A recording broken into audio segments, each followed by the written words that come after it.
Hello বন্ধুরা, সকাল কিংবা সন্ধ্যায় যে কোনো সময় রুটি কিংবা পরোটার সাথে আলুর দম কিন্তু সত্যি খুব ভালো লাগে। আর তার জন্য আমি আজকে চলে আসলাম আলুর দমের একটা রেসিপি নিয়ে, একদম সম্পূর্ণ ঘরোয়া পদ্ধতিতে। আমি আলুগুলো আগেই সিদ্ধ করে ম্যাশ করে নিয়েছিলাম। আমি টুকরা করিনি, কারণ আমি হাতে হাতে ভেঙে ভেঙে নিয়েছি। কড়াইয়ে তেল দিয়েছি, তাতে আমি ভেঙে রাখা আলুগুলো দিয়ে দিলাম। তাতে একটু হলুদ গুঁড়ো এবং একটু লবণ দিয়ে আলুগুলো সুন্দর করে ভেজে নিব।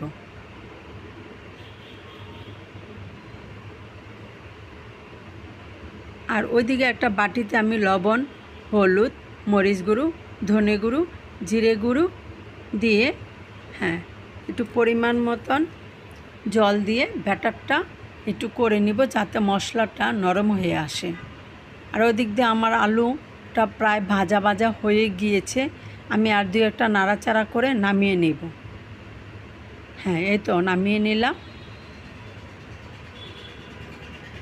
এখন আমি কড়াইয়ে তেল দিয়ে তেজপাতা, সাদা জিরে ফোড়ন দিব।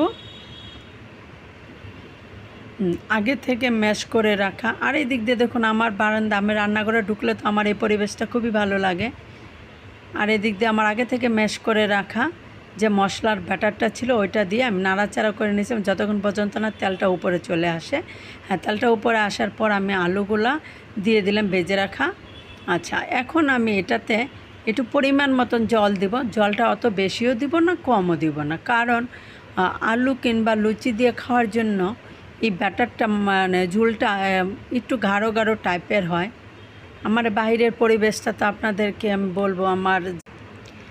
এখন এটাতে আমি ঝোলটা দেওয়ার পরে, পরিমাণ মতন ঝোল দেওয়ার পরে এটাতে বলক চলে আসলো। বলক চলে আসার পর এটা দেখুন আস্তে আস্তে কেমন গাঢ় হয়ে যাচ্ছে।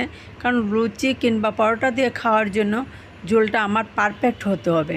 বেশি ঝোল থাকলেও ভাল লাগবে না, আর কম ঝোল হলেও ভাল লাগবে না। এই জন্য আমি এর মধ্যে গরম মশলা অ্যাড করে দিলাম। দেখুন ঝোলটা প্রায় গাঢ় হয়ে গিয়েছে।